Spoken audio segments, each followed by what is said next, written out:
এটা কি ফাইজলামি নাকি বাবা? তুমি এসে বললে আর আমাকে বিয়ে করতে হবে? আমি এই বুড়ো মেয়েকে বিয়ে করতে পারবো না। এই কথা শোনা মাত্র শুভর মা শুভর দিকে এগিয়ে আসলেন। তিনি সবসময় শুভকে সাপোর্ট করতেন, কিন্তু আজকে তিনি শুভর এই ব্যবহার দেখে ঠাস করে একটা থাপ্পড় বসিয়ে দিয়ে বললেন, আমি তো আমার ছেলেকে এই শিক্ষা দেইনি। নিজের বাবার সাথে কিভাবে কথা বলতে হয় এইটাও তুমি জানো না। আম্মু, তুমি আমাকে মারলে, তুমিও আমার বিরুদ্ধে চলে গেলে। তোমার এটাই প্রাপ্য ছিল। তোমাকে এই শিক্ষা আমি আরো আগে দিতে পারলে আজ তুমি এমন হতে না। শুভ তখন কি করবে বুঝে উঠতে পারছিল না। তখন তার বাবা তার সামনে আসলেন, এরপর বললেন, আজ বিকালেই তোমার বিয়ে। যদি তুমি বিয়ে না করো তাহলে তোমার জন্য কি অপেক্ষা করছে সেটা তুমি নিজেও ভালো জানো। আজকে থেকে তোমার টাকা পয়সা সব কিছু বন্ধ। তুমি তোমার মতো চলো। যদি বিয়ে করো তাহলে সব কিছু আবার আগের মতো দেওয়া হবে। শুভ বুঝলো এখন তাকে বিয়েটা করতেই হবে, কারণ টাকা ছাড়া সে চলবে কিভাবে। সে মনে মনে ভাবলো বিয়েটা করে নিবে, এরপর মেয়েটাকে অত্যাচার করে বাড়ি থেকে বের করে দিবে। সেই জন্য সে তার বাবার দিকে তাকিয়ে বলল, আচ্ছা ঠিক আছে বাবা, আমি বিয়েতে রাজি। তুমি বিয়ের ব্যবস্থা করো, আমি বিকালে বিয়ে করব। এরপর সোজা রুমে চলে গেল। বিকেলে তাকে নিয়ে যাওয়া হলো তার বাবার বন্ধুর বাসায়। সেখানে ছোট পরিসরে বিয়েটা হয়েই গেল। সব শেষে আস্তে আস্তে রাত হয়ে গেল।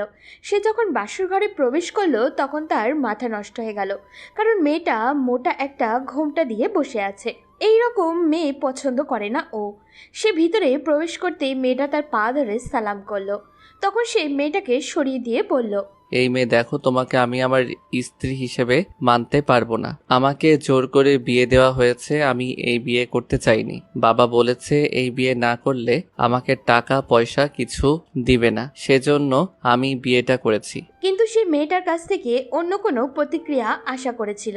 মেয়েটা স্বাভাবিকভাবেই তার দিকে তাকালো, এরপর মুচকি হেসে সোফায় গিয়ে শুয়ে পড়ল।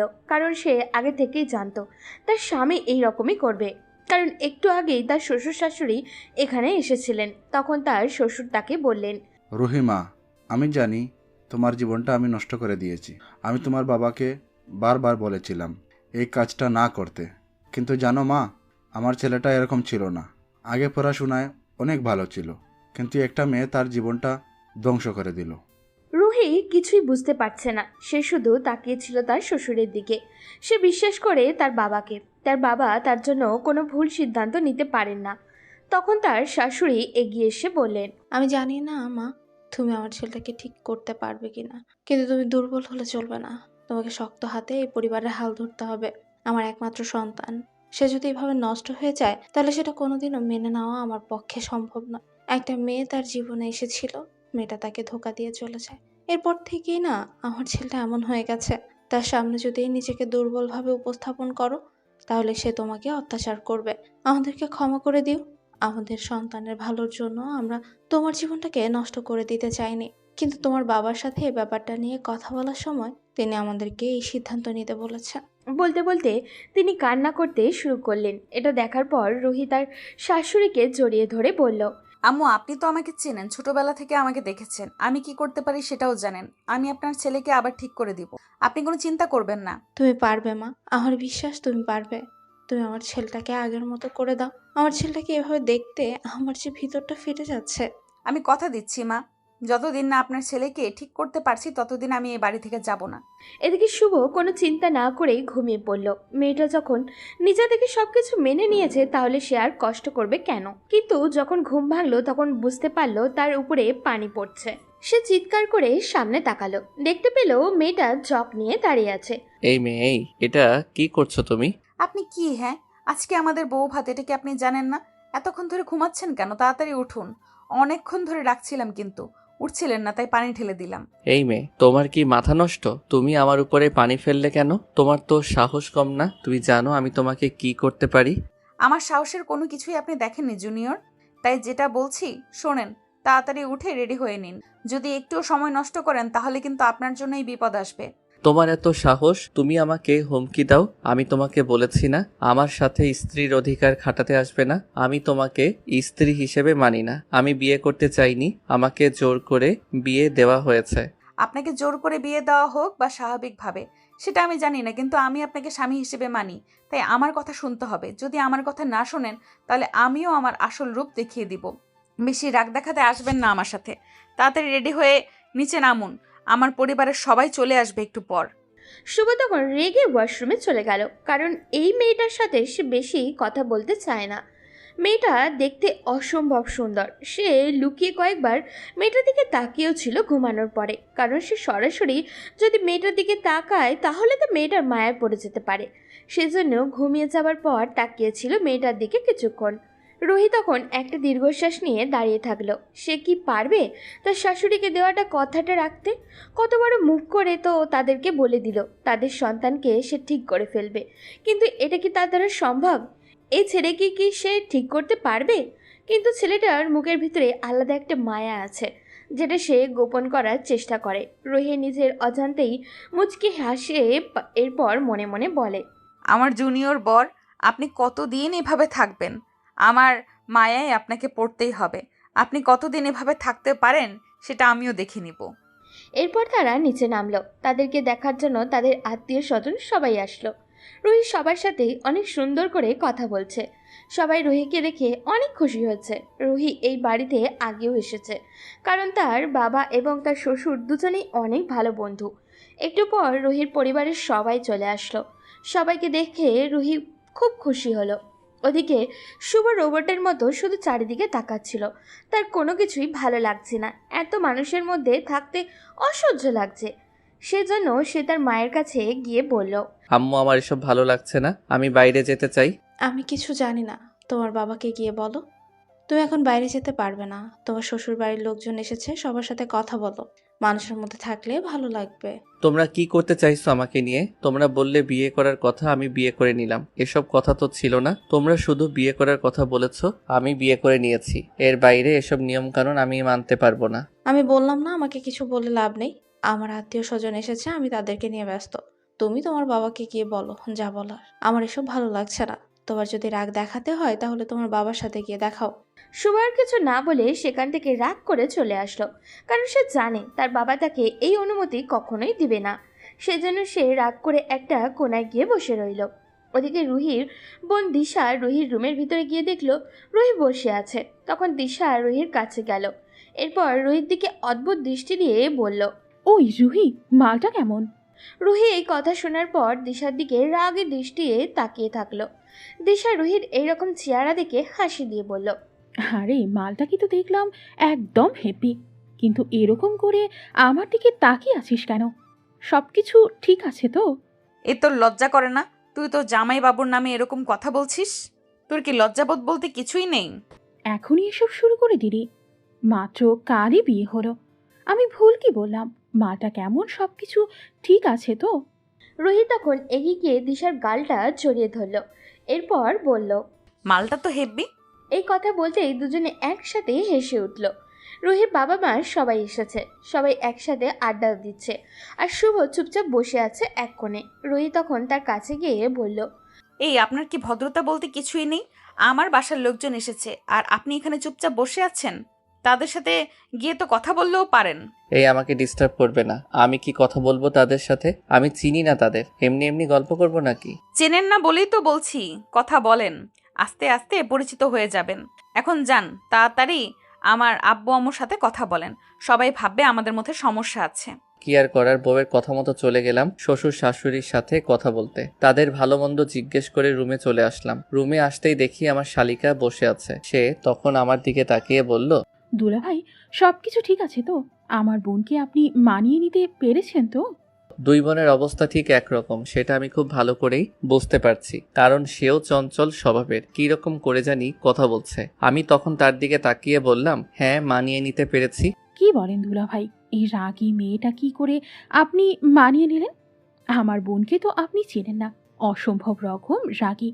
তার মতের অমিল হলে আপনাকে মেরেও ফেলতে পারে। শুভ কথাটা শোনার পর কিছুটা ভয় পেয়ে গেল। এরপর দিশার দিকে তাকিয়ে বলল, আচ্ছা, তোমার বোন কি সত্যি এতটাই রাগী? আর কি বলবো দুলাভাই, কলেজে একটা ছেলে এসে তাকে প্রপোজ করেছিল। হঠাৎ জুতা খুলে ছেলেটাকে পিটিয়ে দিয়েছিল পুরো কলেজের সামনে। এখন ভাবেন আপনাকেও মারতে পারে। আপনি তো সবসময় ঘরের ভেতরে থাকেন, আপনাকে খুনও করে ফেলতে পারে। কথাটা শোনার পর আমি একটা শুকনো ঢোক গিললাম। এরকম ভয়ঙ্কর একটা মেয়েকে বিয়ে করেছি এটা ভাবতেই পারছিলাম না। এরপর তার সাথে আরো বেশ কিছুক্ষণ কথা বললাম। শালিকার সাথে ভালোই আড্ডা জমে গেল। সে চলে যেতেই আমি চুপচাপ বসে রইলাম, কারণ সন্ধ্যার পর আমাকে বের হতে হবে। আমার বন্ধুরা বসে আছে আমার অপেক্ষায়। সন্ধ্যার সময় শ্বশুরবাড়ির সবাই চলে গেল, সেই জন্য আমি বাইরে চলে আসলাম। বাইরে আসতে আমার বন্ধু রাফি আমাকে দেখে বলল, আসলে ম্যাম, ওই যে দেখেন বাইরে দাঁড়িয়ে আছে 20 টাকার মতো পথ শিশু।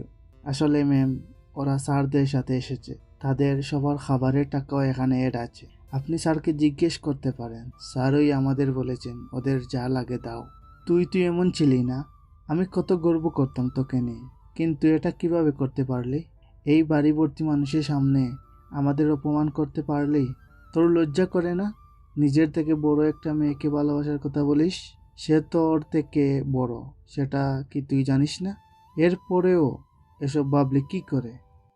দুস্থ, এটা কিভাবে সম্ভব? শুনলাম তুই নাকি বিয়ে করে ফেলেছিস।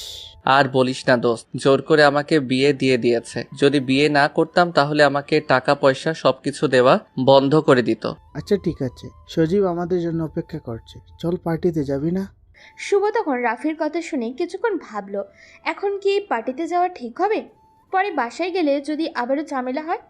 আবার এটাও মনে হচ্ছে যদি আজ পার্টিতে না যায় তাহলে তার বন্ধুরা ভাববে সে বিয়ে করে বইয়ের আঁচলে তলে ঢুকে গেছে। সেজন্য সে রাফিকে বলল। হ্যাঁ দোস্ত, চল আমরা দুজন যাই। সজীব নিশ্চয়ই আগে থেকেই গিয়ে বসে আছে।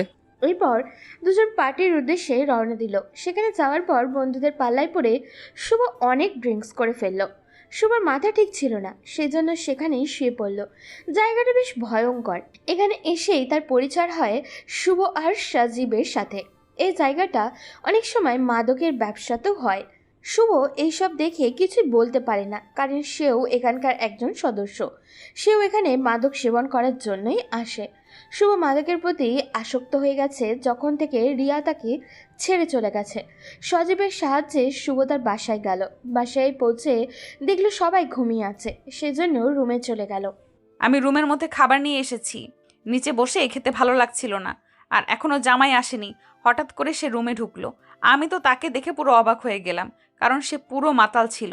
সে আমার দিকে তাকিয়ে কোনো কথা না বলেই বিছানায় গিয়ে ধপাস করে শুয়ে পড়লো। আমি মন খারাপ করে ফেললাম। আমার জামাই মাদকাসক্ত এটা আমি জানতামই না। এরপর আমি তার কাছে গেলাম, গিয়ে তার শরীর থেকে জামাটা খুলে দিলাম, কারণ এই অবস্থায় থাকলে শরীর খারাপ করতে পারে। বাইরে প্রচণ্ড কুয়াশা পড়েছে, সেই জন্য জ্যাকেটটা ভিজে গেছে। তার পায়ে থাকা জামাটা খুলে উপরে একটা চাদর জড়িয়ে দিয়ে আমি একটা চাদর নিয়ে এসে সোফায় শুয়ে পড়লাম। খেতে ভালো লাগছিল না, শেষে কিনা এরকম একটা ছেলেকে আমি বিয়ে করলাম। কিন্তু আমি যখন সিদ্ধান্ত নিয়েছি তাকে ঠিক করব, তাহলে এই দায়িত্বটা এখন থেকে আমার। আমি তাকে ঠিক করেই ছাড়বো। মুখের উপরে পানি ছিটে পড়তেই শুভ লাফ দিয়ে ঘুম থেকে উঠল। কিন্তু আজকে মনে হচ্ছে একটু লেট হয়ে গেছে। শুভ তখন রুহির দিকে তাকিয়ে বলল। আজ আবার কি হয়েছে? তখন রুহি শুভর সামনে লেবুর রস মিশ্রিত একটা গ্লাস ধরল। শুভ রুহির দিকে চুপচাপ তাকিয়ে থাকলো। রুহি শুভর এমন তাকিয়ে থাকা দেখে ভয়ঙ্কর রূপ ধারণ করলো। এটা খেয়ে নিন, নেশা কেটে যাবে। আমি বেশ অবাক হলাম তার এরকম ব্যবহারে। আমি নেশা করে এসেছি, এরপরেও কোনো কথা বলছে না, উল্টো আমাকে নেশা কাটানোর জন্য সহযোগিতা করছে। আমি তখন এটা শোনার পর লেবু মিশ্রিত পানিটা খেয়ে ফেললাম। ওয়াশরুমে গিয়ে ফ্রেশ হয়ে নিচে আসলাম। নিচে আসার পর দেখলাম আমার আব্বু অফিসে চলে গেছেন। আমি তখন আম্মুর সাথে বসে কথা বলছিলাম। আমি আম্মুকে বললাম, আম্মু তাড়াতাড়ি ব্রেকফাস্ট দাও, আমার অনেক খিদে পেয়েছে। যাও নিজের বউকে গিয়ে বলো, এখন আমি আর এসব পারবো না। অনেকদিন তো আমি খাবার খাওয়ালাম, এখন বিয়ে করেছো, বউকে গিয়ে বলো। শুভ তখন তার আম্মুর দিকে অসহায় দৃষ্টিতে তাকিয়ে আছে, কারণ রুহির সামনে এখন সে পড়তে চায় না। সকালে এই মেয়ে যে রূপ দেখালো, সেই রূপ দেখার পর শুভ কেমন জানি ভয় করছে। শুভ তখন নিজের মনে মনে বলল। শুভ, তুই একটা মেয়েকে ভয় পাচ্ছিস, এটা কিভাবে সম্ভব? মনের ভিতরে এক বালতি সাহস জুগিয়ে চলে গেলাম মেয়েটার সামনে। এরপর বললাম, এই যে আমাকে ব্রেকফাস্ট দাও। যান, গিয়ে টেবিলে বসুন। আমি নিয়ে আসছি। এরপর রুহি ব্রেকফাস্ট নিয়ে আসলো, কিন্তু তার মুখটা দেখে মনে হলো কেমন জানি শুকনো। ঘুম থেকে ওঠার পর রুমের মধ্যে খাবারের প্লেট দেখেছি, তার মানে কি সে খায়নি? আমার জন্য খাবার নিয়ে অপেক্ষা করছিল। কেমন জানি মেয়েটার প্রতি মায়া হলো। আমি ব্রেকফাস্ট শেষ করে রুমে চলে আসলাম। একটু পরে সেও আসলো। আমি তখন তার দিকে তাকিয়ে বললাম, তুমি কালকে রাতে খাবার খাওনি, আর আজকে সকালেও দেখলাম ব্রেকফাস্ট করলে না, মুখটা তো শুকনো লাগছে, কিছু হয়েছে কি? না, কিছু হয়নি, এমনি ভালো লাগছে না। শুভর মায়া কাজ করলো মেয়েটার প্রতি, সেজন্য তাকে বলল। তুমি এখানে বসো, আমি এখনই যাচ্ছি, গিয়ে তোমার জন্য ব্রেকফাস্ট নিয়ে আসছি। বলে শুভ নিচে চলে গেল। রুহি শুভর দিকে তাকিয়ে আছে। শুভ কি করছে সেটা সে নিজেও জানে না। শুভ ব্রেকফাস্ট নিয়ে ওপরে চলে আসলো। এরপর রুহির সামনে সেটা রাখলো। রুহি অবাক হয়ে শুভর দিকে তাকিয়ে আছে। শুভ তাকে বলল। এভাবে আমার দিকে না তাকিয়ে তাড়াতাড়ি খাবারটা শেষ করো। রুহি চুপচাপ খাবার খেতে শুরু করলো। তার ভীষণ আনন্দ হচ্ছিল, কারণ কিছুটা হলেও শুভর মধ্যে পরিবর্তন এসেছে। আসলে একটা মেয়ে চাইলেই একটা ছেলেকে পরিবর্তন করে দিতে পারে, আবার একটা ছেলেকে ধ্বংসও করে দিতে পারে। যে এরকম শুভকে ধ্বংস করে দিয়েছে তার এক্স গার্লফ্রেন্ড। রুহি শুভর দিকে এক দৃষ্টিতে তাকিয়ে আছে, কিন্তু হঠাৎই শুভ এমন একটা প্রশ্ন করে বসলো, যেটা শোনার পর রুহির মাথাটা গরম হয়ে গেল। শুভ রুহির দিকে তাকিয়ে বলল। আচ্ছা, তোমার নামটাই তো জানা হলো না। আমি তো তোমাকে এই যে এই বলে ডাকছি, তোমার নামটা কি বলো তো? কথাটা শোনার পর রুহির মাথাটা গরম হয়ে গেল, চোখ মুখ লাল করে বলল। কি, আপনি আমার নাম জানেন না? নাম না জেনেই আমাকে বিয়ে করে ফেলেছেন? শুভ তখন রুহির দিকে কিছুটা অসহায় দৃষ্টিতে তাকিয়ে রইল। আসলে আমি এই বিয়েতে রাজি ছিলাম না, আমাকে জোর করে বিয়ে দিয়েছে, সেজন্য মেয়ের নাম পর্যন্ত জানতে চাইনি। আমার নাম রুহি, আর আজকে থেকে আমাকে রুহি বলেই ডাকবে। শুভ তখন রুহির দিকে তাকালো। মেয়েটার নামের মতো সেও সুন্দর। তখন শুভ তাকে বলল। আচ্ছা, তুমি কেন আমার সাথে সংসার করছো? আমি জানি কালকে তুমি আমাকে নেশাগ্রস্ত অবস্থায় পেয়েছো, আমি জানি এটা কোনো মেয়ে মেনে নিবে না, তাহলে তুমি কেন আমার সাথে সংসার করছো? তোমার বাবাও তো বড়লোক মানুষ, চাইলেই আমাকে ছেড়ে চলে গিয়ে ভালো একটা ছেলেকে বিয়ে করতে পারো, তুমি আমাকে ছেড়ে চলে যাও না কেন? মুহূর্তের মধ্যেই রুহির মুখটা কালো হয়ে গেল। শুভ অবাক হয়ে যায় এইরকম রিয়াকশন দেওয়ার মানেটা কি। সে তো ভালোর জন্যই এই কথাটা বলল। তখন রুহির শুভর দিকে তাকিয়ে ভয়ঙ্কর একটা চিৎকার দিয়ে বলল। এই ছেলে, তুই নিজেকে কি মনে করিস? যা ইচ্ছে তাই করবি? আমাকে তোর কথা মতো চলতে হবে এটা ভেবে থাকলে ভুলে যা, কারণ তোকে আজ থেকে আমার কথা মতো চলতে হবে। আর এইরকম কথা যদি আর একবার মুখে আনিস তাহলে তোকে শেষ করে দিয়ে আমি এখান থেকে চলে যাব। যেদিন এখান থেকে চলে যাব সেদিন তোকে শেষ করে চলে যাব। কথাটা শোনার পর আমি কিছুক্ষণ তার দিকে তাকিয়ে থাকলাম। সে আমাকে তুই করে বলতেছে, এই মেয়েটা আসলেই অভদ্র। আমি রেগে সেখান থেকে চলে আসলাম। এই জন্যই মানুষের উপকার করতে নেই। আমি বাসা থেকে বেরিয়ে বন্ধুদের সাথে আড্ডা দিতে চলে গেলাম। আমরা সবাই বসে যেখানে আড্ডা দেই সেখানে গিয়ে দেখলাম সবাই ক্যারাম খেলাতে ব্যস্ত, আর এক কোণে সজীব চুপচাপ দাঁড়িয়ে আছে। তাকে দেখে বেশ চিন্তিত মনে হচ্ছে। আমি তখন তার দিকে তাকিয়ে বললাম, কি ব্যাপার দোস্ত, তুই মন খারাপ করে বসে আছিস কেন? কোনো সমস্যা হয়েছে? আর বলিস না দোস্ত, আমার ছোট বোনটা অনেক অসুস্থ, তার চিকিৎসার জন্য অনেক টাকার প্রয়োজন। আমি টাকাগুলো কিছুতেই ম্যানেজ করতে পারছি না। কথাটা শোনার পর শুভর অনেক খারাপ লাগলো। তার বন্ধুর ছোট বোন তো তারও ছোট বোনের মতো। শুভ তখন তার দিকে তাকিয়ে বলল।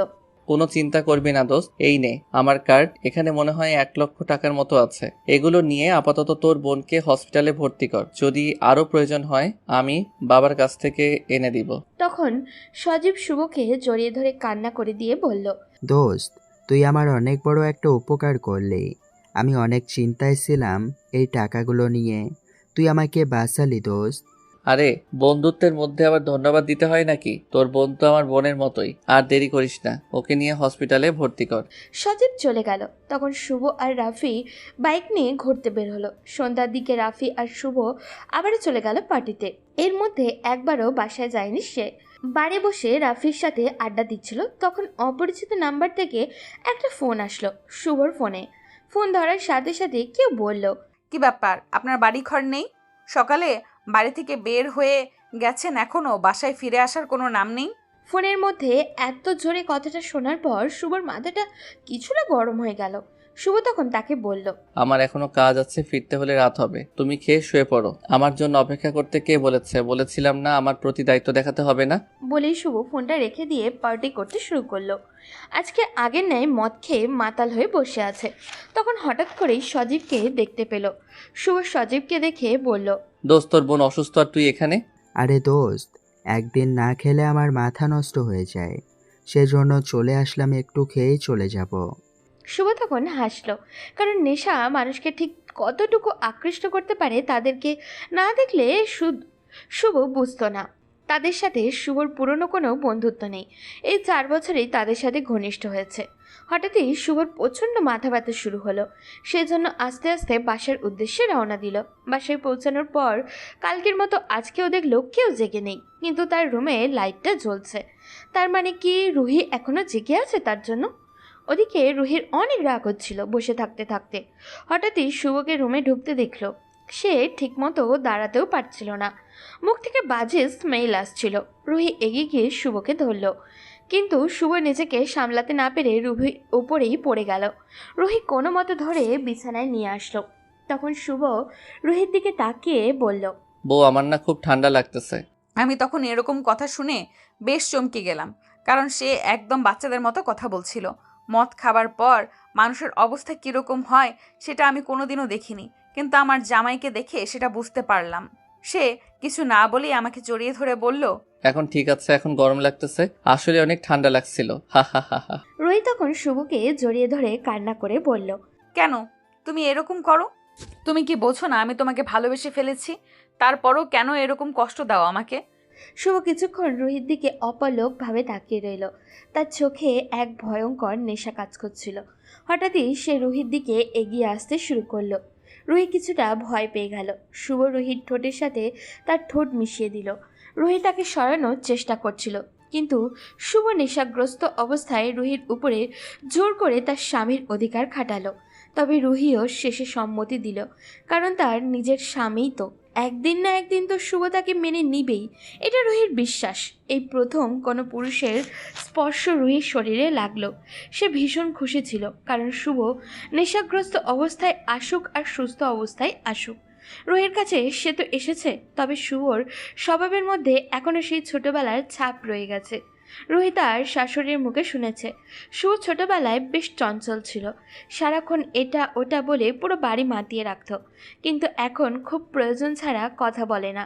রুহি তখন শুভকে জড়িয়ে ধরে তার কপালে একটা চুমু দিয়ে বলল, তুমি খুব তাড়াতাড়ি আমাকে মেনে নিবে, আমি তোমাকে ঠিক করে ফেলবো শুভ, তোমাকে ঠিক হতেই হবে। বলেই রুহি শুভর বুকে শুয়ে পড়ল। ওদিকে সকালে ঘুম থেকে উঠে বুক ভারী কিছু অনুভব করলো শুভ। সে তখন তার শরীরের দিকে তাকালো, এরপর বুকের উপর রুহিকে শুয়ে থাকতে দেখলো। শুভ কিছুক্ষণ চুপ করে থাকলো, এরপর বুঝতে পারলো কি হয়েছে কালকে রাতে। শুভ ভীষণ ভয় পেয়ে গেল, হয়তো রুহি তার উপর রাগ করবে এই কারণে। শুভ নড়াচড়ার শব্দে রুহিরও ঘুম থেকে উঠে গেল। শুভ রুহির দিকে তাকাতেই দেখল রুহি তার দিকে অদ্ভুত দৃষ্টিতে তাকিয়ে আছে। শুভ এটা দেখে আরও ভয় পেয়ে গেল, কিন্তু শুভ তো নিজের ইচ্ছায় কিছু করেনি। কাল নেশার ঘরে কি করেছে সে নিজেও জানে না। রুহি তখন তার উপর থেকে উঠে সোজা ওয়াশরুমে চলে গেল, কোনো কথা বলল না। রুহি ফিরে আসার পর শুভ ওয়াশরুমে গেল। শাওয়ার নিয়ে যখন বের হলো তখন দেখলো রুহি রুমে নেই। শুভর অনেক ভয় লাগছিল রুহি তার আব্বু আম্মুকে সব সত্যি কথা বলে দিবে নাকি, কিন্তু নিচে যাওয়ার পর সব কিছু স্বাভাবিক দেখল। শুভ বুঝলো তার ভুল হয়েছে, তাকে ক্ষমা চাইতে হবে।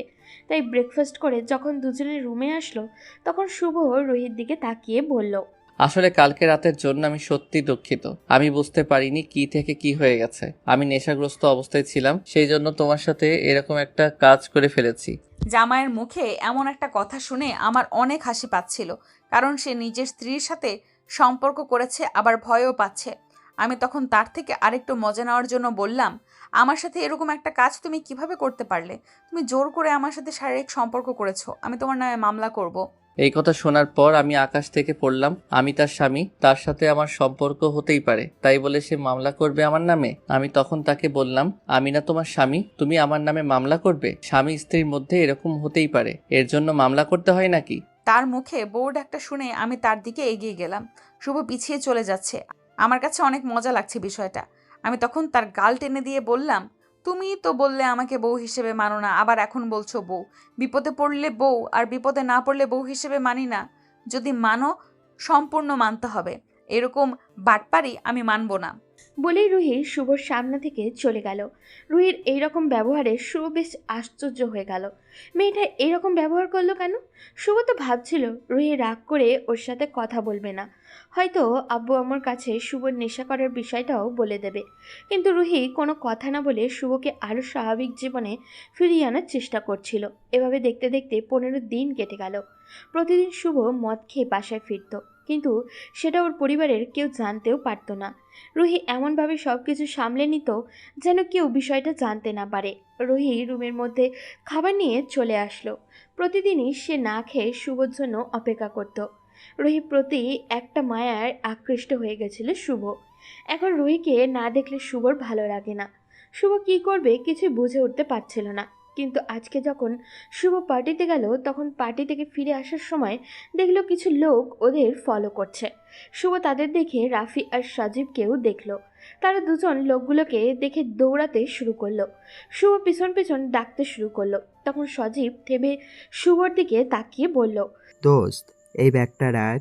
আমি ব্যাগ নিয়ে দৌড়াতে পারছি না, আর এই লোকগুলো আমাদেরকে তাড়া করছে। তুই একটা কাজ কর, তোর কাছে এই ব্যাগটা সুরক্ষিত রাখবি। এখানে আমার বোনের ঔষধ আছে। সজীব শুভর হাতে ব্যাগটা দিয়ে দৌড় দিল। শুভ বোকার মতো সেটা হাতে নিয়ে দাঁড়িয়ে থাকলো। তখন দুইজন লোক এসে শুভর হাত ধরে ফেললো। শুভ কিছুই বুঝতে পারছিল না। তারা কিছু বলার সুযোগ না দিয়ে ওকে টেনে নিয়ে গাড়িতে উঠিয়ে ফেললো। শুভ এখনো কিছু বুঝতে পারছিল না। নেশার কারণে লোকগুলোর মুখ ঠিকমতো দেখতেও পারছিল না। তারা কেন শুভর সাথে এরকম করছিল কিছু স্পষ্ট হচ্ছিল না। তারা শুভকে নিয়ে একটা অফিসে গেল। সেখানে যাওয়ার পর শুভ বসেছিল, কোনো কথা বলছিল না। একটু পর তারা শুভর মুখের উপরে পানি ছুঁড়ে ফেলল। তখন শুভ কিছুটা হুঁশে ফিরল। এরপর চারিদিকে তাকিয়ে দেখতে পেল এটা কোনো আইন শৃঙ্খলা বাহিনীর অফিস।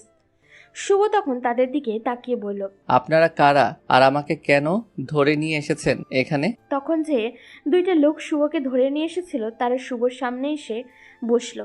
এরপর রেগে একজন বলতে লাগলো, অনেক দিন থেকে তোদেরকে খুঁজছিলাম। এই এলাকার মাদক ব্যবসা করিস তাই না? তোকে হাতে নাতে আজকে আমরা ধরেছি।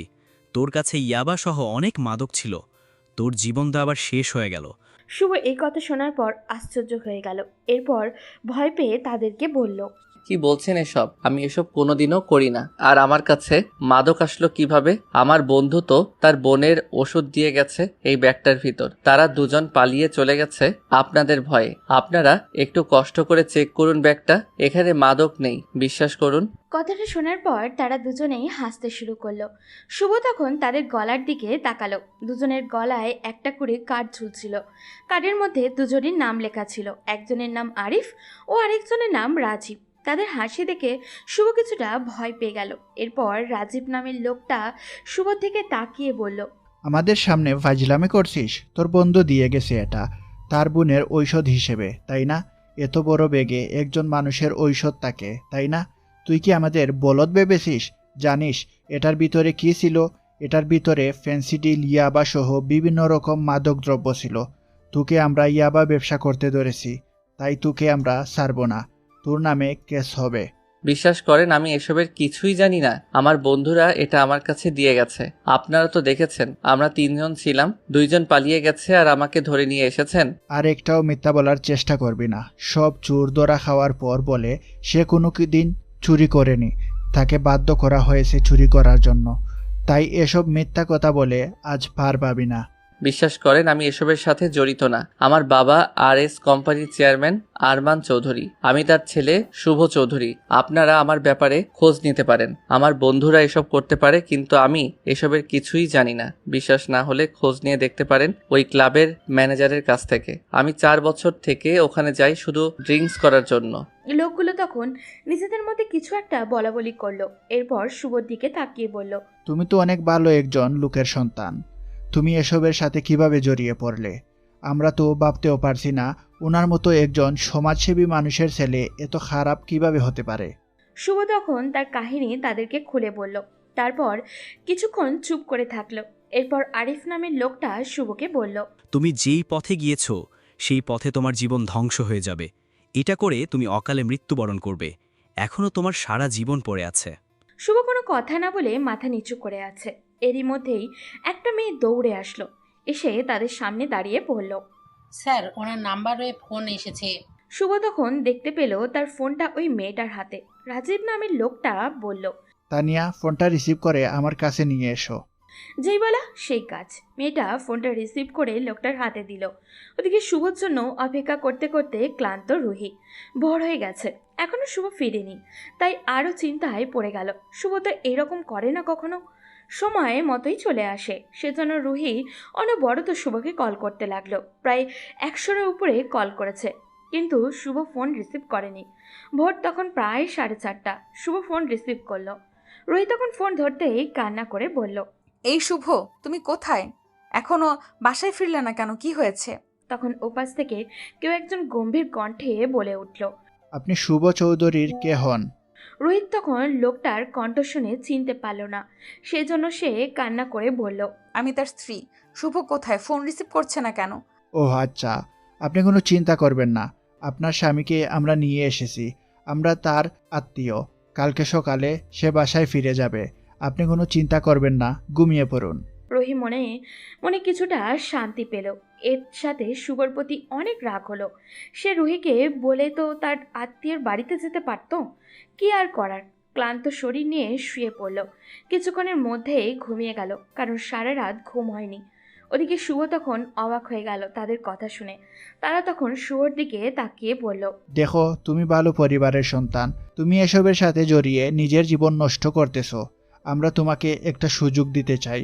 তোমার সাথে তো 2টা ছেলে ছিল, ওই 2টা ছেলেকে দেখো, তারা যদি এরা হয় তাহলে তুমি অনেক বড় বিপদের মধ্যে আছো। রাজীব সাহেব শুভর সামনে একটা ছবি ধরল। শুভ ছবিটার দিকে তাকাতেই অবাক হয়ে গেল, কারণ এখানে রাফি এবং সজীবের ছবি ছিল। শুভ তখন তাদের দিকে তাকিয়ে বলল, আরে স্যার, এরাই তো আমার বন্ধু। সর্বনাশ, তুমি কি জানো কার লোক এরা? এরা এই শহরের সবচেয়ে বড় মাদক ব্যবসায়ী শিহাবের লোকজন। অনেক দিন থেকে মাদক ব্যবসা করে। তুমি এদের পাল্লায় কিভাবে পড়লে? এরা তোমাকে নষ্ট করে দেওয়ার জন্য তোমার পিছে লেগেছে। আজ সুযোগ পেয়েই তোমাকে শেষ করে দেওয়ার প্ল্যান করেছিল। এসব কি বলছেন স্যার? আমার বন্ধুদের আমি বিশ্বাস করি, তারা এরকম কাজ কোনোদিন করতে পারে না। তখন আরিফ সাহেব একটা ফাইল নিয়ে আসলেন, এসে শুভর সামনে ধরে বললেন তাদের বিরুদ্ধে কতটা কেস দেখার জন্য। এটা দেখার পর শুভ অবাক হয়ে গেল। তখন তিনি শুভর দিকে তাকিয়ে বললেন, দেখো শুভ, জীবনের একটা মানে আছে। তুমি জীবনের মানেটাই নষ্ট করছো। তুমি কি বন্দুক চালাতে জানো? শুভ এই কথা শোনার পর অবাক হয়ে গেল। তারা কী সব বলছে? শুভ সন্দেহের চোখে তাকিয়ে বললেন, আমি স্যার বন্দুক চালানো তো বহুদূর, জীবনে বন্দুক হাতেও নেইনি। তুমি এক কাজ করবে, কালকে থেকে তুমি আমাদের সাথে দেখা করবে। আর পড়াশোনা কতদূর পর্যন্ত করছো? আসলে স্যার, আমি অনার্স 2nd ইয়ারে উঠে আর পড়াশোনা করিনি। আব্বু আমাকে ভার্সিটিতে ভর্তি করে দিয়েছিল, কিন্তু আমি ওখানে যাওয়া বন্ধ করে দিয়েছি। আচ্ছা ঠিক আছে, যা হবার হয়ে গেছে। এখন তোমাকে আমরা ছেড়ে দিচ্ছি। এখন তুমি বাসায় চলে যাবে। আর কোনোদিন যদি তোমাকে ওইসব ক্লাবে দেখি তাহলে কিন্তু তোমাকে ছেড়ে দিব না। আর যেটা বললাম, কালকে সকাল সকাল এখানে চলে আসবে। একটু লেট হলে কিন্তু বিপদে পড়ে যাবে। শুভ বুঝল না তারা কেন কালকে তাকে আসতে বলেছে, কিন্তু এখন যত তাড়াতাড়ি সম্ভব এখান থেকে পালাতে হবে। সেই কারণে সে দৌড়ে বাইরে চলে গেল। বাইরে যাবার পর বাড়ির উদ্দেশ্যে রওনা দিল। তার বন্ধুরা তার সাথে এমন কিছু করবে এটা সে কোনোদিনও কল্পনাও করতে পারেনি। ওদিকে শুভ চলে যাওয়ার পর রাজীব সাহেব এবং আরিফ সাহেব দুজনেই কিছুক্ষণ চুপ থেকে কথা বলতে শুরু করলেন। রাজীব সাহেব তখন আরিফ সাহেবের দিকে তাকিয়ে বললেন, শুভকে যে করেই হোক ভালো করতে হবে। শুভকে ভালো করতে পারলে আমাদের জন্যই উপকার হবে। আমরা তাকে আমাদের প্ল্যানের গুটি হিসেবে ব্যবহার করতে পারবো। আমি যেটা বললাম সেটা খুব মনোযোগ দিয়ে শোনো। কালকে থেকে ওকে ভালো করে ট্রেনিং দিবে আর ওকে সব কিছু বুঝিয়ে দিবে। ও যদি আমাদের সাথে থাকে তাহলে শিহাবের কাছে পৌঁছানো একদম সহজ হয়ে যাবে। আপনি কোনো চিন্তা করবেন না স্যার। আমি কালকে থেকে ওকে ট্রেনিং দেওয়া আরম্ভ করব। ও একদম ঠিক হয়ে যাবে আর কোনোদিন ওই জায়গায় যাবে না। শুভ বাসায় ফিরে দেখে তার আব্বু আম্মু বসে আছেন। তারা দুজনেই কিছুই জানেন না। তাকে দেখে স্বাভাবিক আচরণ করলেন। শুভ তখন নিজের রুমে চলে গেল। রুমে গিয়ে দেখে রুহি ঘুমিয়ে আছে। তার ঘুমন্ত চেহারাটা শুভর খুব সুন্দর লাগছিল। সে তখন চুপচাপ রুহির দিকে তাকিয়ে থাকে। হঠাৎ করেই রুহি বলে উঠল, আমাকে দেখা শেষ হয়েছে? এখন বলেন কোথায় গিয়েছিলেন? আমাকে বলে যাওয়ার প্রয়োজন মনে করনি? আমি কালকে রাতে কতক্ষণ জেগেছিলাম আপনার জন্য, সেটা কি আপনি একবারও চিন্তা করেননি? শুভ তার দিকে তাকিয়েছিল। রুহি অনেক রাগী চেহারা নিয়ে কথাগুলো বলছিল। তখন শুভ তার কাছে গেল। সে বুঝতে পারছিল মেয়েটার প্রতি সে দুর্বল হয়ে পড়েছে। শুভ তখন নরম স্বরে রুহিকে বলল, তারা জোর করে আমাকে আটকে রেখেছিল, সেই জন্য আসতে পারিনি। তুমি কেন আমার জন্য অপেক্ষা করছিলে? ঘুমিয়ে পড়লেই তো হতো। হ্যাঁ, আমি ঘুমিয়ে পড়ি, এরপরে এসে বাসার সবাইকে ডিস্টার্ব করেন।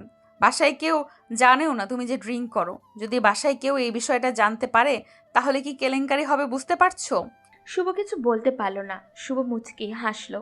সে বুঝতে পারল রুহি তাকে বাঁচানোর জন্যই এমন আচরণ করছে। এরপর সে ফ্রেশ হয়ে কিছুক্ষণ ঘুমিয়ে নিল।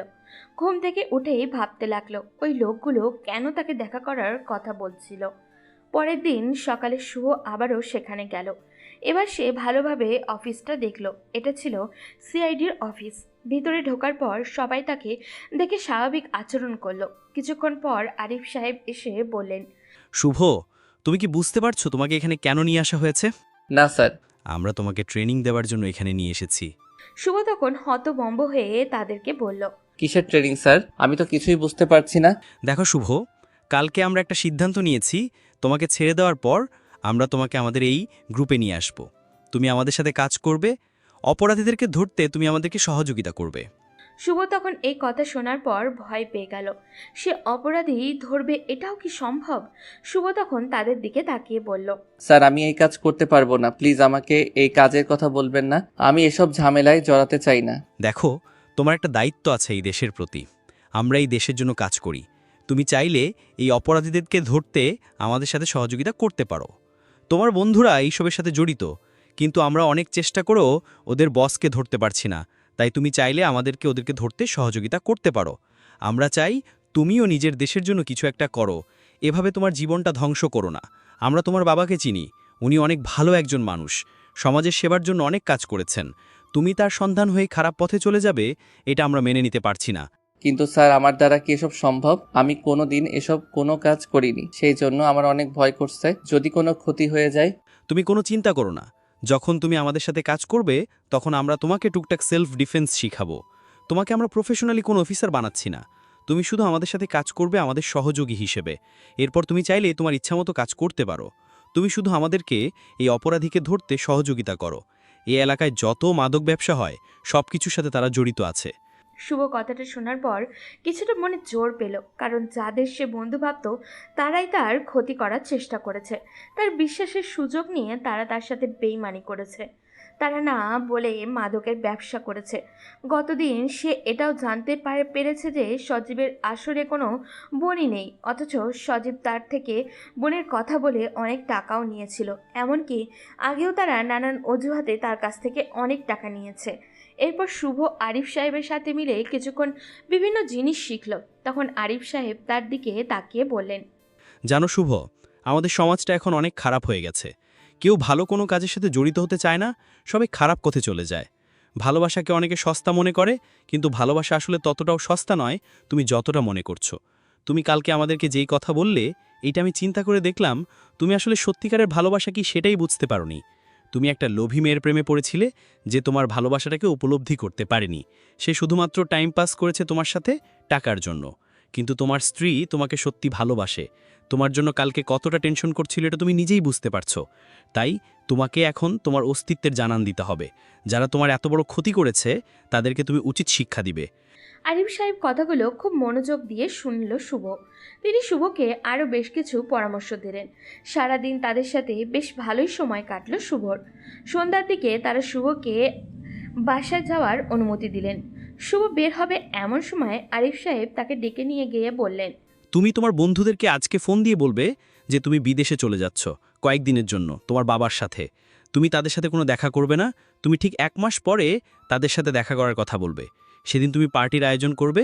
কথাগুলো আমি যেভাবে বললাম ঠিক সেভাবে বলবে।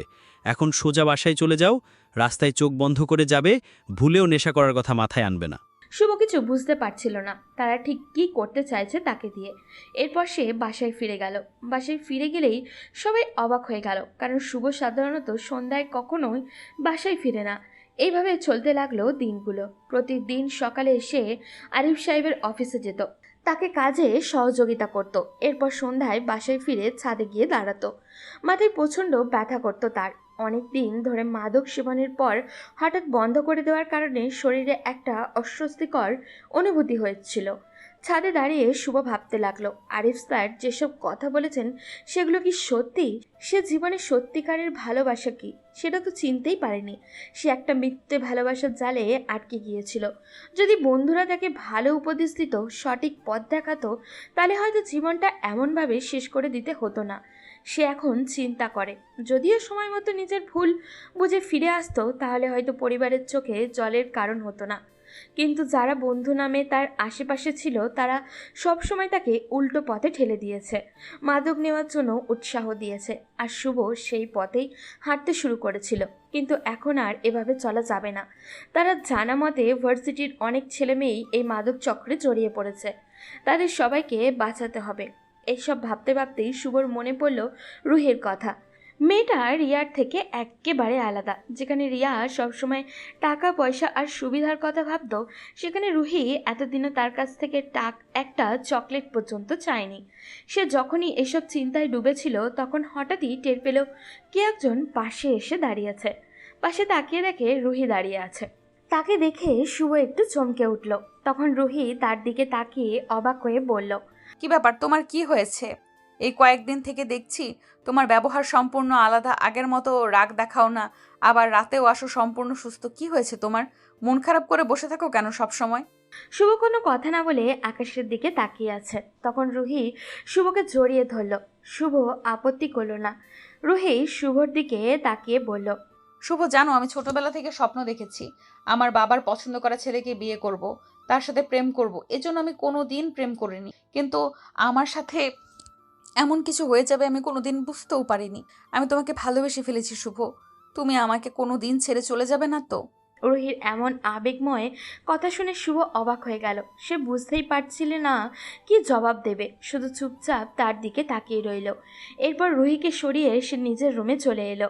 কিন্তু রুহি সেখানেই দাঁড়িয়ে রইল। রুমে আসার পরেও শুভ কিছুতেই শান্তি পাচ্ছিল না। কি করবে, কি বলা উচিত, কিছুই বুঝে উঠতে পারছিল না। মনে হচ্ছিল নিজের মনের সাথেই প্রতিটা মুহূর্তে যুদ্ধ করে যাচ্ছে। সব কিছু কেমন যেন অচেনা হয়ে গেছে। প্রতিদিনের মতো পরের দিনও সে আরিফ সাহেবের ওখানে গেল। তাকে দিয়ে টুকটাক ফাইল চেক করানোর পাশাপাশি হালকা পাতলার ট্রেনিংও তাকে দেওয়া হচ্ছে। এখন সে মোটামুটি বন্দুক চালানোও শিখে গেছে। কিন্তু শুভর মনে এখনো একটাই প্রশ্ন ঘুরপাক খাচ্ছে, তারা কেন ইচ্ছা করে তাকে এসব শেখাচ্ছে? সেখানে হাজারো ছেলে মেয়ে সিআইডিতে যোগদানের জন্য আবেদন করে অপেক্ষা করে থাকে, সেখানে কেন তারা নিজেরা এগিয়ে এসে শুভকে এভাবেই সুযোগ দিচ্ছে? তাহলে কি তারা শুভকে ব্যবহার করতে চাইছে তাদের সুবিধার জন্য? সব কিছুই যেন একরকম ধোঁয়াশা হয়ে গেছে। এদিকে রুহি ছাদে দাঁড়িয়েছিল। তার মনের মধ্যে একটা আন্দাজ কাজ করছিল। এই কয়েকদিনে সে বুঝতে পেরেছে শুভ কিছুটা হলেও বদলেছে। এখন আর আগের মতো মাদক সেবন করে না, ড্রিঙ্কসও করে রাত করে বাসায় ফেরে না। বরং এখন সে তার বাবা মায়ের সাথে ভালো ব্যবহার করে। তার বাবা মা খুব খুশি শুভর এই পরিবর্তন দেখে। কিন্তু রুহি ঠিক খুশি হতে পারছিল না, কারণ সে জানে শুভর ভেতরে কিছু একটা তো চলছে, যেটা সে কাউকে জানাতে চাচ্ছে না। শুভ সব সময় মন খারাপ করে চুপচাপ বসে থাকে। এসব চিন্তা করতে করতে রুহি রুমে চলে গেল। রুমে গিয়ে দেখলো শুভ শুয়ে আছে। তখন সেও চুপচাপ গিয়ে তার পাশে শুয়ে পড়ল। এভাবে শুভর দিন চলছিল। সব কিছুর পরে সে রুহির প্রতি কেমন জানি দিন দিন দুর্বল হয়ে পড়ছিল। এটা সে খুব ভালো করেই বুঝতে পারছিল। মেয়েটা তাকে পাগল করে দিচ্ছে। সে রুহির প্রতি আকর্ষিত হয়ে পড়েছে। সে বুঝতে পারছিল সে রুহিকে ভালোবেসে ফেলেছে, কিন্তু সেটা রুহিকে বোঝাতে পারছিল না। শুভ নিজের মনের সাথে যুদ্ধ করছিল। এরই মধ্যেই ওখানে তার প্রায় 1 মাস শেষ হয়ে গেছে। তখন রাজীব সাহেব তাকে ডেকে নিলেন। শুভ দেখল আরিফ সাহেবও সেখানে বসে আছেন। তখন তিনি শুভর দিকে তাকিয়ে বেশ গুরুত্বের সাথে বলে উঠলেন, এই যে বন্দুকটা দেখতে পাচ্ছ, এটা আজ থেকে তোমাকে দিলাম। এটা খুব সাবধানে রাখবে। এটা সরকারি লাইসেন্সকৃত বন্দুক। এটা সাধারণত কাউকে দেয়া যায় না, কিন্তু আমি যেহেতু এটার দায়িত্বে আছি তাই ইচ্ছা করলেই যে কাউকে দিতে পারি। কিন্তু এটা যদি হারিয়ে ফেলো তাহলে আমাকে বিপদের মধ্যে ফেলে দিবে, কারণ এটা সরকারি মাল। সরকার আমার কাছ থেকে এটার জন্য হিসাব নিবে, তাই এটা খুব সাবধানে রাখবে। কিন্তু স্যার আমি বন্দুক দিয়ে কি করব? বুকার মতো কথা বলবে না শুভ। তোমাকে আমরা এতদিন থেকে এখানে রাখছিলাম কি জন্য সেটা আমি তোমাকে এখন বুঝাচ্ছি। আমরা চাইছিলাম তোমার বন্ধুদেরকে ধরার জন্য তুমি আমাদের সহযোগিতা করো, এবং তোমার বন্ধুদেরকে ধরতে পারলেই আমরা পৌঁছে যাব শিহাবের কাছে। শিহাবকে ধরা এত সহজ না, তাকে একমাত্র চিনে তোমার বন্ধুরা। তাই তোমার বন্ধুদের কাছ থেকে তোমাকেই সব ইনফরমেশন জোগাড় করতে হবে, আর বন্দুকটা তোমার আত্মরক্ষার জন্য। শুভর কাছে ব্যাপারটা বেশ ভালো লাগলো, তাই খুশি হয়ে বলল, অবশ্যই স্যার, আমি চেষ্টা করব এই দায়িত্ব সঠিকভাবে পালন করার। তুমি আজকে থেকে তোমার কাজ শুরু করো। আজকে 1 মাস পূর্ণ হয়েছে। তুমি তোমার বন্ধুদের কাছে ফিরে যাও। তুমি কিভাবে ইনফরমেশন নিয়ে আসবে সেটা তোমার ব্যাপার, কিন্তু ভুলেও ওখানে গিয়ে ড্রিঙ্কস করতে শুরু করবে না। শুভ তার নতুন মিশনের জন্য বের হলো। এই 1 মাস কিভাবে সময় কেটেছে সে নিজেও জানে না। আজকে মনের ভিতরে আলাদা একটা রোমাঞ্চ কাজ করছে ওর। শুভ তখন তার বন্ধুদেরকে কল করলো। রাফি তাকে বলল তাদের পুরোনো জায়গায় চলে আসার জন্য। শুভ ওই ক্লাবে চলে গেল। সেখানে যাওয়ার পর তার মাথায় একটা প্ল্যান আসলো। শুভ কৌশলে সাজানো একটা বোতল বের করলো। সেই বোতলে শুভ আগে থেকেই মদের বদলে কোল্ড ড্রিঙ্কস ভরে নিয়ে গিয়েছিল এবং সেটা খেতে শুরু করলো। কিছুক্ষণ পর মাতাল হওয়ার অভিনয় করে রাফিকে বলল, দোস্ত জানিস আমি গিয়েছিলাম মালয়েশিয়াতে। ওখানে তো শুধু মাদকের ব্যবসার কিছুই নেই। আমার মনে হচ্ছে যদি কোনোভাবে টাকা দিয়ে পুলিশ ম্যানেজ করতে পারি তাহলে এই ব্যবসা করে অনেক টাকা ইনকাম করতে পারবো। আমাকে আর কোনো চিন্তা করতে হবে না। তুই সত্যি বলছিস? তুই এই ব্যবসা করলে অনেক ভালো হবে। তোর কাছে টাকা আছে, তোর বাবাকে বললেই তোকে টাকা দিয়ে দিবে। আমরা তোকে হেল্প করব। আমাদের পরিচিত অনেকেই আছে যারা মাদক সাপ্লাই করে, তাদের কাছ থেকে তোকে কিনে দেব। এরপর আমরা 3 জন মিলে বিক্রি করব। এটা তো খুব ভালো কথা। আমিও এটাই চিন্তা করছিলাম, তোর পরিচিত কেউ থাকলে আমাকে তার সাথে কন্ট্যাক্ট করিয়ে দে। আমি তার কাছ থেকে মাদক কিনে নিয়ে আসব। আমি আমার বাবাকে বুঝিয়ে ফেলেছি। অনেক টাকা আমার বাবার কাছে থেকে ব্ল্যাকমেইল করে নিয়ে গেছে। এখন আমি সেই টাকা দিয়ে মাদক কিনতে চাই এবং সেটা আমরা 3 বন্ধু মিলে বিক্রি করব। আমাদের আর কোনো চিন্তাই থাকবে না। তাহলে দোস্ত, তুই কোনো চিন্তা করবি না। আমি কালকে তোকে নিয়ে যাব। আমার পরিচিত একজন আছে, আমরা কাল তোকে ওর কাছে নিয়ে যাব। শুভ তখন মনে মনে হাসলো, কারণ কালকে তারা কত বড় বিপদের মধ্যে পড়বে সেটা তারা নিজেরাও জানে না। শুভ তাদের সাথে বেশ কিছুক্ষণ কথা বলে মাতাল হওয়ার ভঙ্গি করে সেখান থেকে বের হয়ে এসে রাজীব স্যারকে সব কিছু জানিয়ে দিল। তিনি এটা শোনার পর অনেক বেশি খুশি হলেন। ওদিকে আপনি মা হতে চলেছেন, আপনি কোনো চিন্তা করবেন না, ঠিক হয়ে যাবেন। এই কথা শোনার পর রুহি যেন আকাশ থেকে পড়ল। আসলে হয়েছিল কি, সন্ধ্যার সময় সে আর তার শাশুড়ি মা ড্রয়িং রুমে বসেছিল। তখন হঠাৎ করেই তার মাথা ঘুরে যায়। এটা দেখে তার শ্বশুর শাশুড়ি দুজনেই অবাক হয়ে যান। তারা দ্রুত ডাক্তারকে ডেকে আনেন। ডাক্তার এসে যে কথাটা বললেন সেটা শুনে রুহি বোঝার চেষ্টা করছিল কি বলবে, কিভাবে গ্রহণ করবে। শুভ এখনও তাকে স্ত্রী হিসাবে মেনে নেয়নি। সে কেমন প্রতিক্রিয়া দেখাবে, এটা ভাবতে রুহির মনটা খারাপ হয়ে গেল। রুহির মনে হচ্ছিল যদি শুভকে এই খবরটা জানানো হয় তাহলে হয়তো সে অনেক খুশি হবে। হাজারো চিন্তা তার মাথায় ঘুরপাক খাচ্ছিল। অন্যদিকে তার শ্বশুর শাশুড়ি খুব খুশি হয়েছেন। তারা তো পরের দিন পুরো এলাকায় মিষ্টি বিতরণের পরিকল্পনা করে ফেললেন। তার রুম থেকে চলে যাওয়ার পর রুহি নিজেকে সুন্দর করে সাজালো। সে ঠিক করেছিল আজকে সে আবারও শুভকে তার মনের কথা বলবে। অনেক দিন তো কেটে গেছে, এবার সে জানতে চায় শুভ তাকে সত্যিই গ্রহণ করবে কিনা। রাত তখন প্রায় 9টা।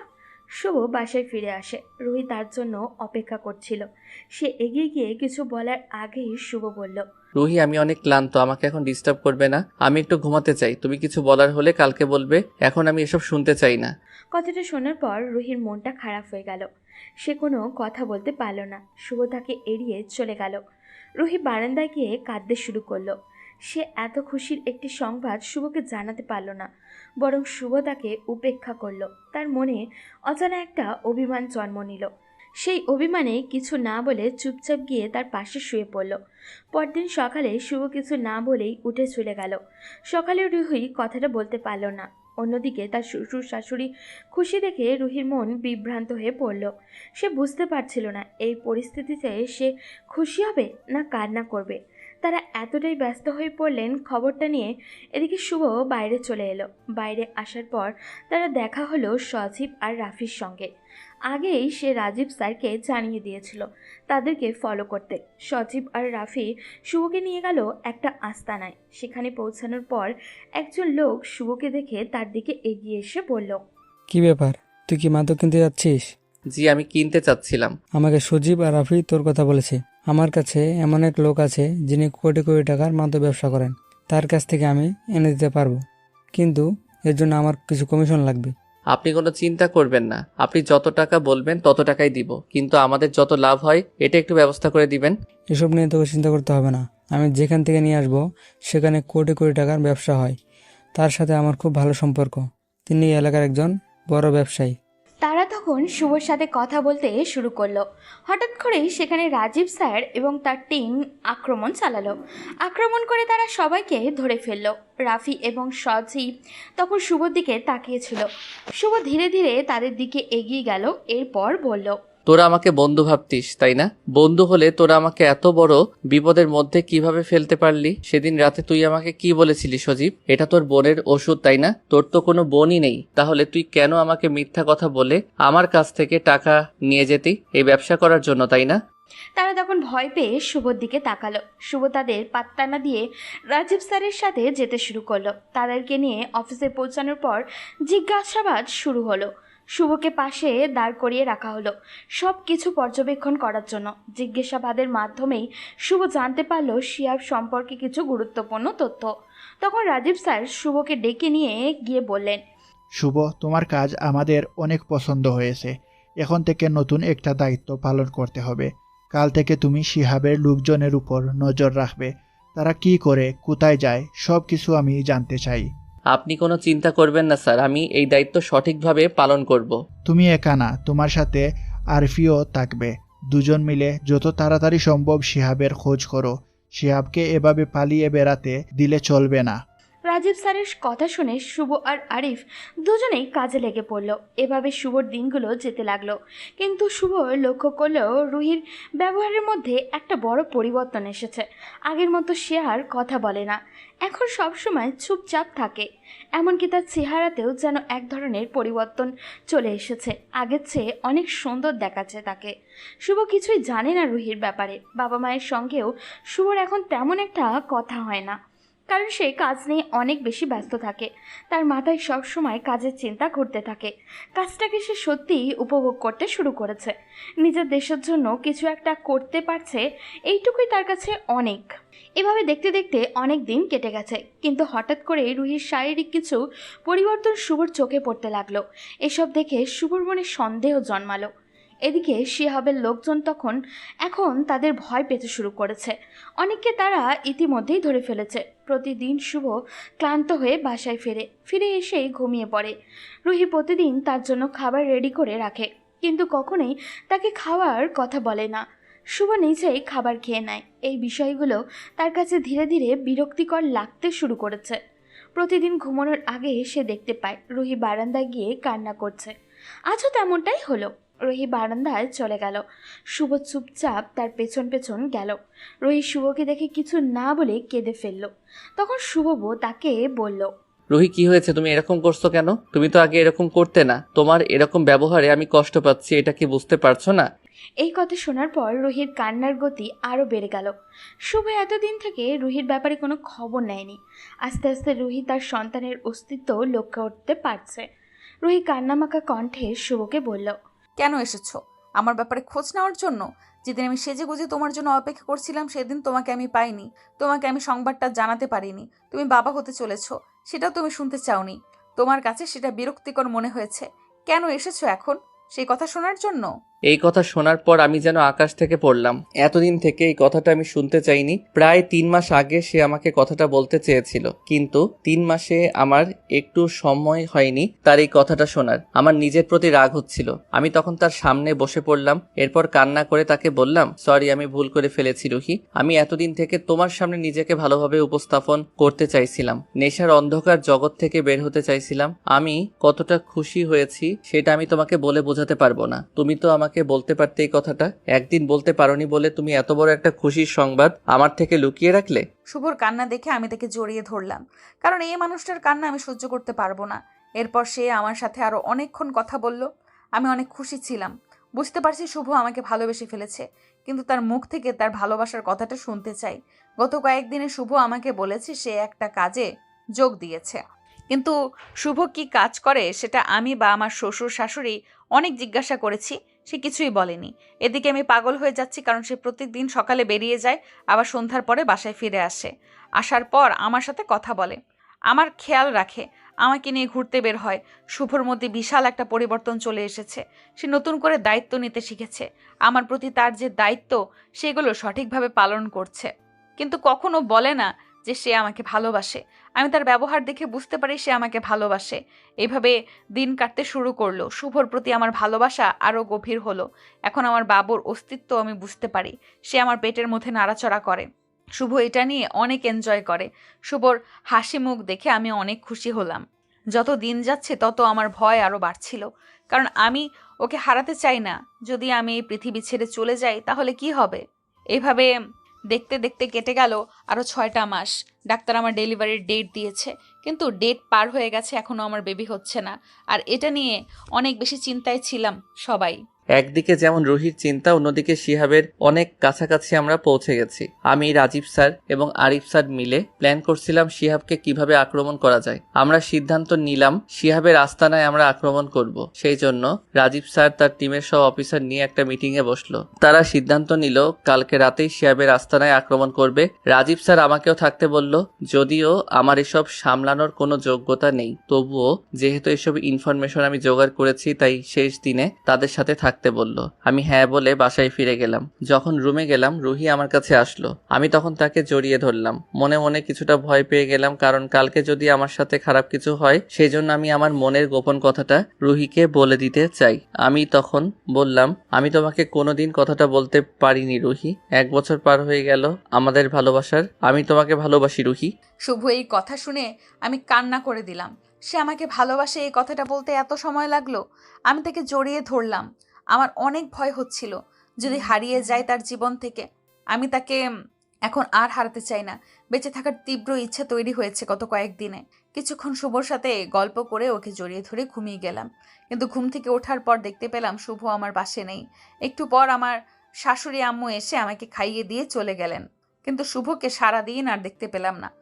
ওদিকে সারাদিন শিহাবের উপর নজর রেখে শুভ সন্ধ্যায় রাজীব সাহেবকে সিগন্যাল দিল আক্রমণ করার। এদিকে রুহি তার শ্বশুর শাশুড়ির সাথে বসে গল্প করছিল শুভর পরিবর্তনের বিষয়ে। হঠাৎ করেই তার মাথায় কেমন জানি ঘুরে উঠল। রুহি আর দাঁড়াতে পারল না, পেটে তীব্র ব্যথা শুরু হলো। এটা দেখার পর তার শ্বশুর শাশুড়ি তাড়াতাড়ি করে শুভকে কল করতে শুরু করেছে, কিন্তু তার ফোন বন্ধ। সেজন্য তারা রুহিকে হসপিটালে নিয়ে গেলেন। রুহি হসপিটালের বেডে শুয়ে আছে। কিছুক্ষণ পরে তার সিজার হবে, কিন্তু শুভ ফোন ধরছে না। রুহির ভিতরটা ফেটে যাচ্ছে, কারণ যেই মানুষটা তার এই বিপদে সবার আগে থাকার কথা ছিল সেই মানুষটাকে কেন খোঁজ নেই। শুভর প্রতি তীব্র অভিমানে রুহির চোখ বেয়ে নোনা জল গড়িয়ে পড়ল। ডাক্তার এসে রুহিকে অপারেশন থিয়েটারে নিয়ে গেলেন। এদিকে শুভ রাজীব সাহেবের সাথে শিহাবের আস্তানায় ঢুকে ভীষণ ভয় পেয়ে গেল। তারা ভেবেছিল হয়তো 4-5 জন হবে, কিন্তু ভিতরে যেতেই বুঝলো এখানে বেশ কয়েকজন লোক অস্ত্র নিয়ে আগে থেকেই প্রস্তুত ছিল। জীবনে প্রথম এমন ভয়ঙ্কর অবস্থার সম্মুখীন হয়ে শুভর হাত পা থরথর করে কাঁপতে লাগলো। ঘামে তার শরীর ভিজে একাকার। চারিদিক গুলির শব্দে যেন তার ভিতরটা তছনছ করে দিচ্ছে। রাজীব সাহেব শুভর অবস্থা দেখে তাকে একটা দেওয়ালের কাছে লুকিয়ে থাকতে বললেন। শুভ সেখানে দাঁড়িয়ে সব দেখছে। অবশেষে রাজীব সাহেবের টিম শিহাব নামের সেই লোককে আটক করতে সক্ষম হলো। রাজীব সাহেব শিহাবের 2 হাত পেছনে ধরে আছেন। ওদিকে তার টিমের লোকেরা বাকি ঘরগুলোকে চেক করছে। শুভ হঠাৎই দেখলো একটা লোক ছুরি নিয়ে রাজীব সাহেবকে পিছনে এসে দাঁড়িয়েছে। শুভ কি করবে ভেবে পাচ্ছে না। এই মানুষটা তো তাকে সঠিক পথে এনেছে। এখন সে কি পালিয়ে যাবে? শুভ অবশেষে নিজের জীবনের তোয়াক্কা না করে লোকটাকে পিছন থেকে গিয়ে চাপটে ধরল। লোকটার হাত থেকে ছুরিটা কেড়ে নিতে গিয়ে হাতের বেশ কয়েকটা জায়গা কেটে গেল। ততক্ষণে আরিফ সাহেব আর বাকিরাও এসে গেলেন। সবাইকে ধরে যখন তারা অফিসে যে ফিরে আসলো, তখন শুভ দেখলো তার ফোনে 100টার ওপরে মিসড কল, আর সবগুলোই তার বাসা থেকে। শুভ ভয়ে ভয়ে ফোন ব্যাক করলো। ফোন ব্যাক করতে জানতে পারলো রুহির অপারেশন চলছে, সেই জন্য তাড়াতাড়ি হসপিটালের উদ্দেশ্যে রওনা দিল। এদিকে রাজীব স্যার জানিয়ে দিলেন কালকে একটা অনুষ্ঠান আছে, সেখানে তাকে যেতে হবে। শুভ তখন কান্না করে রাজীব সাহেবকে সব খুলে বলল। তিনি রুহির কথা শুনে বললেন যদি রুহি সুস্থ হয় তাহলে ওখানে যেতে, আর না হলে হসপিটালে থাকতে। শুভ ফোনটা রেখে তার মায়ের কাছে গেল। শুভকে দেখেই তিনি এগিয়ে এসে শুভর খালে কষি একটা থাপ্পড় মেরে দিলেন। তোকে আমার ছেলে বলতে ঘৃণা করছে। এই বিপদের সময় ফোন ধরছিলি না? কোথায় এমন কাজ করছিলি যে আমাদের ফোনটা তোলার সময় পাসনি তুই? এটা কত কষ্ট পেয়েছে জানিস? আম্মু, রুহি কোথায়? আমার অনেক বড় একটা ভুল হয়ে গেছে, খুব বিপদের মধ্যে পড়ে গিয়েছিলাম, না হলে তোমাদের ফোন ধরতাম। আম্মু বলো না, রুহির কি হয়েছে, কেমন আছে ও? শুভর আম্মু তখন তাকে নিয়ে গেল একটা কেবিনে। সেখানে যাওয়ার পর দেখলো রুহি শুয়ে আছে, পাশে একটা ফুটফুটে ছেলে। শুভ তখন রুহির দিকে এগিয়ে গেল। সে শুভকে দেখে চিৎকার করে বলল, খবরদার, তুই যদি আমার সামনে আসবি তাহলে তোকে আমি শেষ করে ফেলবো। আমার ছেলেকে স্পর্শ করবি না, এটা তোর ছেলে না। তুই এত বড় একটা বিপদের মুহূর্তে আমাকে ছেড়ে চলে গেছিস। তোকে আমার স্বামী বলতে লজ্জা লাগছে। তুই আমার সামনে থেকে চলে যা, না হলে কিন্তু আমি নিজের ক্ষতি করে ফেলবো। রুহি, একটাবার আমার কথাটা শোনো। আমি তোর কোনো কথাই শুনতে চাই না। যদি আমাকে তুই ভালোবেসে থাকিস তাহলে এখন আমার সামনে থেকে চলে যাবি। তোর মুখও আমি দেখতে চাচ্ছি না। শুভ তখন কান্না করে সেখান থেকে চলে আসলো। তার আব্বু আম্মুকে দেখলো স্বাভাবিক আচরণই করছে, তার মানে কি তারাও শুভর উপর রাগ করে আছে? পরদিন শুভ চলে গেল অফিসে। সেখানে যাওয়ার পর দেখলো অনেক বড় আয়োজন করা হয়েছে, কিন্তু তার মনের অবস্থা সম্পূর্ণই খারাপ। একটু পর সেখানে ডিএসপি স্যার এলেন। উনি আসার পর সবাই ওনাকে বরণ করে নিল। উনি সবার সাথে কুশল বিনিময় করে শুভর কাছে এলেন। এরপর শুভর কাঁধে হাত রেখে বললেন, রাজীব আমাকে অনেক আগে তোমার কথা বলেছিল, কিন্তু আমি সেদিন তোমাকে কোনো গুরুত্ব দিইনি। তুমি প্রমাণ করে দিয়েছ মানুষ চাইলেই পরিশ্রমের মাধ্যমে নিজের খারাপ জীবনটাকে ভালো কাজে ব্যবহার করতে পারে। মিডিয়ার অনেক লোকজনই ছিল সেখানে। ডিএসপি এবং এসপি স্যার বক্তব্য দিলেন, শুভকেও কথা বলার সুযোগ দিলেন। শুভ সেখানে নিজের মাদকাসক্তি থেকে ফিরে এসে দেশের জন্য কাজ করার গল্পটা বলল। সবাই শুভর অনেক প্রশংসা করলো। এদিকে রুহি তখন হসপিটালে। কিছুক্ষণ পর তার শ্বশুরমশাই এগিয়ে এসে তাকে এবং তার শাশুড়ি আম্মুকে একটা ভিডিও দেখালো। ভিডিওটা দেখার পর তারা কান্না ধরে রাখতে পারল না। শুভ তাদের না জানিয়ে এসব করেছে। রিয়া বুঝলো সে শুভর সাথে অন্যায় করে ফেলেছে, তাই তাড়াতাড়ি করে শুভর কাছে ফোন করলো। ফোন করতেই শুভ ফোনে পিক করলো। মনে হচ্ছিল যেন তার ফোনের অপেক্ষায় বসেছিল সে। রিয়া একটু অভিমানী সুরে বলল, তুমি আজকে আমাকে দেখার জন্য আসলে না কেন? কেন? তুমি তো রাতের বেলা বললে তোমার সামনে যেন না আসি। আমি তো তোমার কথাটা রাখার জন্য এরকম করলাম। সত্যি বলছি, আমি তোমাকে অনেক বেশি ভালোবাসি। এখন থেকে 10 মিনিট সময় দিলাম। 10 মিনিটের ভেতরে যদি হসপিটালে না আসো তাহলে কিন্তু তোমার জন্য অনেক বড় বিপদ অপেক্ষা করতেছে। কথাটা শোনার পর শুভ আর টিকতে পারল না। সে সেখান থেকে দৌড় দিল। তার দৌড়ানো দেখে রাজীব সাহেব তাকে আটকালেন, এরপর বুকে জড়িয়ে ধরলেন। শুভ তার কাছ থেকে দোয়া নিয়ে আবারও দৌড় দিল। তিনি শুভর দিকে তাকিয়ে হাসলেন। পুরুষ মানুষের সবচেয়ে দুর্বল জায়গা এটা, তাই এই জায়গায় আঘাত লাগলে তো আর থেমে থাকা যায় না। শুভ দ্রুত হসপিটালে চলে আসলো। এখানে এসে দেখে সবাই তার দিকে তাকিয়ে আছে। তার বাবা খুশিতে কান্না করে দিয়েছে। শুভর বাবা এটা স্বপ্নেও চিন্তা করতে পারেননি যে তার ছেলে মানুষের ভালোর জন্য কোনো কাজ করবে। শুভ তাদের কাছ থেকে বিদায় নিয়ে রুহির কেবিনে গেল। রুহি শুভকে দেখে চুপচাপ বসে আছে। শুভ তখন তার কাছে গিয়ে মাথা নিচু করে বলল, সরি বউ। রুহি তখন হাসি মুখে শুভকে জড়িয়ে ধরল। শুভ যে নিজের কথা বাদ দিয়ে দেশের মানুষের কথা চিন্তা করতে পেরেছে, এটা দেখেই রুহির ভীষণ ভালো লাগছে। রুহি তখন শুভর কপালে ভালোবাসার পরশ এঁকে দিয়ে বলল, আমাদের ছেলে যখন জানতে পারবে তার জন্মের দিন তার বাবা এত বড় একটা কাজ করেছে, সেদিন যে সে কতটা খুশি হবে বুঝতে পারছো? এই সময়টায় তুমি হয়তো আমার পাশে থাকতে পারোনি। আমার রাগ হয়েছিল প্রচুর, কিন্তু এটা দেখার পর আমি ভাষা হারিয়ে ফেলেছি। আমার ছেলে বড় হয়ে গর্ব করে বলতে পারবে এটা নিয়ে।